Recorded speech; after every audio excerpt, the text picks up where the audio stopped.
สวัสดีมื้อนี้ข้าพเจ้าจะมานำเสนอวิธีการส่องหาข้อมูลการตัดต่อวิดีโอและการอัปวิดีโอลง YouTube หัวข้อพื้นผิวของดาวศุกร์นำเสนอโดยเท่าคำลาวบ่ทันท่อนำพาโดยอาจารย์ปาวีสุวรรณวงศ์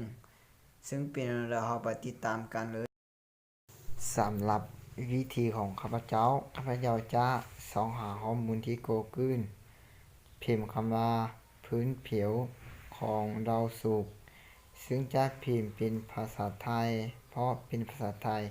จะได้ข้อมูลหลายกว่าและละเอียดกว่าภาษาลาวอยู่หนังนี้จะมีเว็บไซต์ต่างๆหลายเว็บเราต้องเลือกเอาเว็บไซต์ที่ตรงกับหัวข้อของเราคือเว็บไซต์ตัวนี้ดาวศุกร์เราติ๊กเข้าไปจะเห็นหน้าต่างแบบนี้แล้วเราไปศึกษาเนื้อหาของดาวศุกร์เลยนี่คือความหมายของดาวศุกร์นี่คือโครงสร้างของดาวศุกร์ตัวนี้คือพื้นผิวดาวศุกร์เนาะแม่นหัวข้อของเราเลยซึ่งมีเนื้อหาติดขับมาพร้อมครบถ้วนถือว่าละเอียดเลยและผู้เข้าไฟล์ถึงดาวศุกร์เนาะมีข้อมูลมาละเอียดคือกันเว็บไซต์นี้เสิร์ชได้ซึ่งมีข้อมูลละเอียดและมีชื่อของเว็บไซต์หรือลิงก์อย่างชัดเจนหลังจากนั้นเราไปโหลดเอาวิดีโอที่ YouTube มาตัดต่อใส่ข้อมูลของเราที่เราสอหามานั้นและเราจะพิมพ์คำว่าดาวศุกร์แล้วเราจะเลือกเอาวิดีโอที่ถึกกับหัวข้อของเราคือพื้นผิวของดาวศุกร์และผู้เข้าไฟล์ถึงดาวศุกร์และเราจะไปโหลดเอาวิดีโอนี้เลยเราจะรอท่าให้โหลดฮอด 100% หลังจากนั้นเราจะไปเข้าที่ KineMaster แล้วเลือกเอาขนาดและไปเลือกเอาวิดีโอที่เราจะมาตัดต่อนั้นแล้ว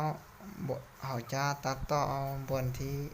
เหมาะสมกับหัวข้อของเราและตัวที่บ่เหมาะสมเราจะตัดออกและบนที่เขียนหนังสือแม่นกดนี้แล้วพิมพ์หยังก่อนได้เราจะพิมพ์ว่าวิชาดาราศาสตร์หัวข้อพื้นผิวของดาวศุกร์สอนโดยอาจารย์ปาวีสุวรรณวงศ์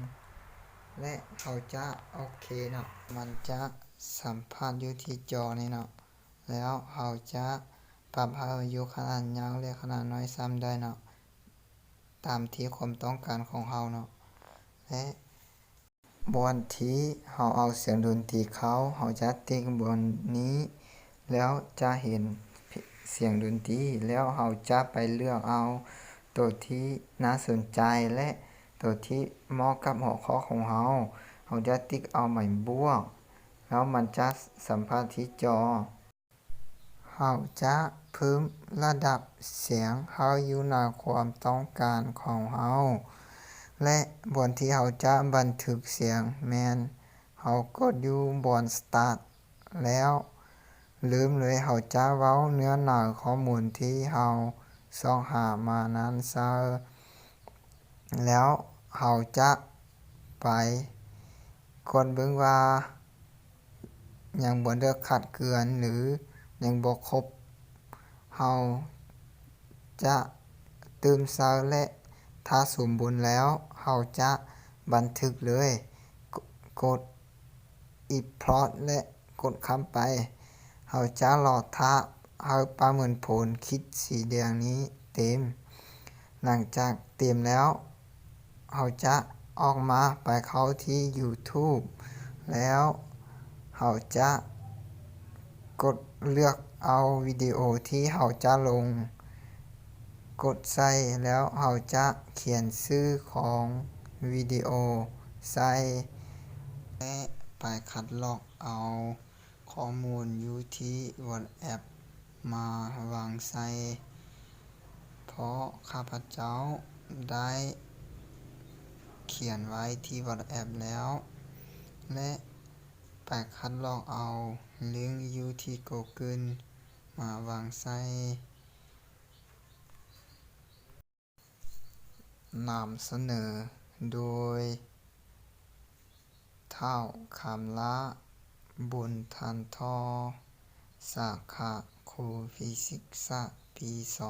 2 นำพาโดยอาจารย์ปาวีสุวรรณวงศ์หลังจากนั้นเราจะกดเบิ่งว่าข้อมูลของเราถูกต้องหรือบ่ถ้าบ่ถูกต้องเราจะไปแปลงและหลังจากนั้นอัปลง YouTube เลยเราจะรอถ้าเราอัปโหลดเต็ม 100% แล้ววิดีโอของเราจะเป็นวิดีโอที่สมบูรณ์